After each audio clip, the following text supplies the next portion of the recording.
Hello guys and welcome to the part 6 और last part of hydrogen chapter. इसमें हम लोग पढ़ेंगे हाइड्रोजन पेरोक्साइड के बारे में। तो हाइड्रोजन पेरोक्साइड होती क्या है, पहले आप तो ये देख लीजिए। हाइड्रोजन पेरोक्साइड क्या होती है? H2O2। इसका फॉर्मूला क्या होता है? H2O2। Hydrogen peroxide is an important chemical used in pollution control treatment of domestic and industrial effluents. Preparation, इसकी प्रिपरेशन होती है कैसे, पहले देख लीजिए। It can be prepared by the following methods. पहला क्या है? Acidifying barium peroxide and removing excess water bye evaporation under reduce pressure giving hydrogen peroxide. यानी कि पहले हम लोग जो बेरियम पेरोक्साइड होता है उसकी हम एसिडिफिकेशन कराएंगे। एसिडिफिकेशन किससे कराएंगे? हम लोग H2SO4 से।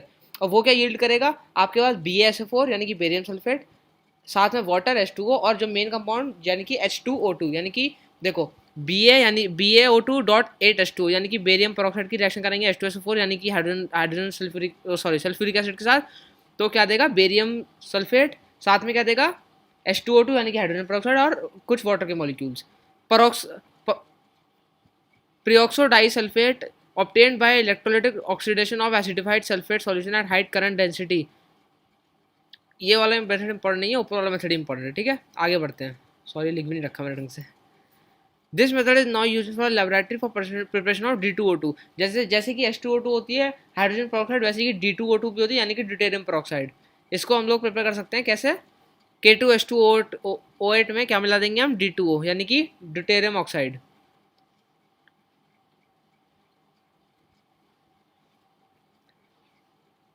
Industrially, it is prepared by auto-oxidation of two alkyl anthraquinols.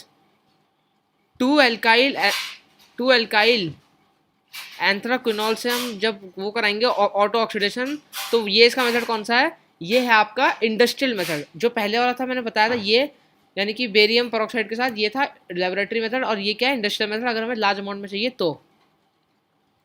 In this case, 1% H2O2 is formed. It is extracted with water and concentrated to 30% by mass। तो जो इसमें H2O2 की क्वांटिटी फॉर्म होती है वो काफ़ी कम होती है, यानी कि मेरली 1%। इसका मतलब ये ज़्यादा फिजिबल और अच्छी रिएक्शन नहीं है। आगे बढ़ते हैं प्रिपरेशन ऑफ हाइड्रोजन पेरोक्साइड पे। ये है इसका सेटअप, जिसमें हम aqueous H2O2 सॉल्यूशन को ऑब्टेन करते हैं। अब आते हैं इसकी फिजिकल प्रॉपर्टीज में। फिजिकल प्रॉपर्टीज क्या है? The pure state H2O2 is an almost colourless liquid. यानी कि जो प्योर H2O2 होती है वो क्या होती है? कलरलेस लिक्विड होती है। इसका मेल्टिंग पॉइंट 272 केल्विन होता है और इसका बॉइलिंग पॉइंट होता है 423 केल्विन। जो वेपर प्रेशर है वो क्या है? 1.9 मिलीमीटर HD। आपको सब ये सारी फैक्ट्स और फिगर याद करने की जरूरत नहीं है, पहले तो आप शुरू के 3 याद कर लेना। यानी कि प्योर स्टेट में H2O2 एक कलरलेस लिक्विड होती है, इसका मेल्टिंग पॉइंट, बॉइलिंग पॉइंट याद कर लेना, वेपर प्रेशर याद करने की जरूरत नहीं है।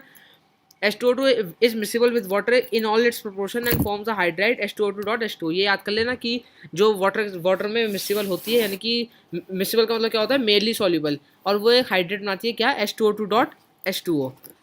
A 30% solution of H2O2 is marketed as 100 volt hydrogen peroxide। It means that 1% of 30% H2O2 solution will give 100 volt of oxygen at STP यानी कि standard temperature and pressure। Hydrogen peroxide has a non planar structure. आप लोग ये भी याद कर लेना, last वाला पॉइंट इंपॉर्टेंट है। अब बढ़ते हैं H2O2 की केमिकल प्रॉपर्टीज से। वो क्या है? It is an oxidising agent as well as reducing agent both alkaline और एसिडिक मीडियम में। यानी कि एसिडिक मीडियम में ये ऑक्सीडाइजिंग एजेंट की तरह काम करती है और एल्कलीन मीडियम में ये रिड्यूसिंग एजेंट की तरह काम करती है। Oxidising action is an acidic medium. Oxidising action in acidic medium, ये इसकी रिएक्शन दे रखी है जिसमें हम लोग इसे किसका ट्रीट कराते हैं? फेरस आयन के साथ। और reduction action in acidic medium, reduction में क्या किसका कराते हैं हम लोग? इसका ट्रीट MnO4 यानी कि मैंगनीज के एसिड के साथ, मैंगनीज के ऑक्साइड के साथ, पर मैंगनेट के साथ। ऑक्सीडाइजिंग एक्शन बेसिक मीडियम में किसका ट्रीट कराते हैं? फेरेट आयन के साथ यानी कि Fe2+। और reduction action reducing action show करने के लिए बेसिक मीडियम किसका ट्रीट कराते हैं? आयोडीन के साथ। आगे बढ़ते हैं स्टोरेज के लिए। स्टोरेज में कैसे यूज़ करते हैं इसको हम? H2O2 decompose slowly on exposure to light, यानी कि लाइट के साथ स्लोली डिकम्पोज हो जाती है। यानी कि अगर हम H2O2 को लाइट में रखेंगे तो डिकम्पोज होकर क्या बना देगा? वाटर और hydrogen, sorry oxygen. In the presence of metal surface on traces of alkali the above reaction is catalysed. यानी कि कैटलिसिस करने के लिए क्या यूज़ करेंगे हम लोग? Traces of alkali. एग्जाम्पल हम एल्कलेन KMnO4 यूज़ कर सकते हैं। It is therefore stored in wax lined glass और प्लास्टिक वेसल्स इन डार्क, यानी कि वैक्स लाइंड ग्लास या प्लास्टिक वेसल में स्टोर करते हैं। It is kept away from dust because dust can induce explosive decomposition of the compound, यानी कि जो ये वाला रिएक्शन है क्या हो जाएगी, एक्सप्लोसिव हो जाएगी। आगे बढ़ते हैं यूजेस के साथ। यूजेस में क्या इंपॉर्टेंट है इसके, आप देख लीजिए यूजेस क्या है इसके। It is use as hair bleach and as a mild disinfectant, यानी कि इसको हम हेयर ब्लीच की तरह यूज़ कर सकते हैं। As an antiseptic it is sold in market as perhydrol. Antiseptic, as an antiseptic भी ये मार्केट में बिकती है, और ये किस नाम से बिकती है, पर हाइड्रोल के नाम से। It is use to manufacture chemical like sodium perborate and percarbonate which are used in high quantity detergents. It is used in the synthesis of hydroquinone, tartaric acid and certain food products and pharmaceuticals too.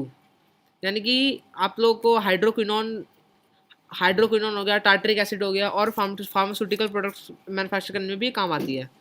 It is employed as an industries as bleaching agent for textiles, paper pulp, leather, oils, fats etcetera. It is use in environmental chemistry, EVC में भी use होती है ये वैसे usage जो है इसके शुरू के जो 2 यूज हैं वही इंपॉर्टेंट है, नीचे के 3 इंपॉर्टेंट नहीं है, जो शुरू के 2 यूज हैं वही इंपॉर्टेंट है। ये देखो यहाँ पे मेडिकल किट की तरह यूज़ हो रही है, यहाँ पे एज अ डिटर्जेंट भी यूज़ हो रही है, ब्लीच करने के लिए भी काम आती है, और ये सब यूजेज आप देख ही रहे हो। अब हम बात करते हैं हैवी वाटर की। हैवी वाटर क्या होता है, मैंने आपको बता रखा है क्या होता है। D2O को हम क्या कहते हैं, हैवी वाटर कहते हैं। हैवी वाटर यानी कि D2O। It is extensively used as a moderator in nuclear reactors and in exchange reaction for the study of reaction mechanism। यानी कि जब न्यूक्लियर रिएक्शन होती है तो ये क्या काम करता है, मॉडरेटर का काम करता है। And in exchange reaction for the study of reaction mechanisms. It can be prepared by exhaustive electrolysis of water और as by product in some fertilizer industries. इसकी फिजिकल प्रॉपर्टीज क्या है, molecular mass, melting point, boiling point. ये fact figure आपको याद करने की जरूरत नहीं है, बस ऊपर वाले 2 पॉइंट है वही इंपॉर्टेंट है। The bottom ice cubes were made with heavy water, which is water that uses deuterium hydrogen nucleus with an extra neutron, not regular hydrogen which has no neutron. Production of heavy hard water। Production of hard water होता कैसे, आप ये देखिए, ये दोनों इसका setup है। Production of hard water बिल्कुल भी इंपॉर्टेंट नहीं है, मैंने बस ये इमेज दे दी, आप लोग पॉज करके वीडियो को पढ़ लेना। इसके यूजेस क्या हैं वो देख लेते हैं। पहले यूजेस क्या हैं। It is use for the preparation of other deuterium compounds. बाकी ड्यूटेरियम कंपाउंड्स को मैन्युफैक्चर करने में काम आता है। जैसे कि अगर हम कैल्शियम कार्बाइड के साथ रिएक्शन कराते हैं ड्यूटेरियम ऑक्साइड की, यानी कि कैल्शियम कार्बाइड जब ड्यूटेरियम ऑक्साइड का रिएक्शन करते हैं क्या बनाता है, C2D2 plus CaOD whole twice. जैसे कि स्लेट लाइम होते हैं CaOH होल ट्वाइस, वैसे ही CaOD होल ट्वाइस होता है। ये था कैल्शियम कार्बाइड की रिएक्शन D2O के साथ। सिमिलरली SO3 यानी कि सल्फाइड की रिएक्शन D2O के साथ कराएंगे तो बनेगा D2SO4। जैसे कि H2SO4 होता है सल्फ्यूरिक एसिड, ये भी एक तरह से हैवी सल्फ्यूरिक एसिड होता है। जैसे कि Al4CH3 की रिएक्शन करेंगे D2O के साथ तो क्या बनाएगा वो CD4, जैसे कि मीथेन होता है ऐसे ही हैवी मीथेन होता है।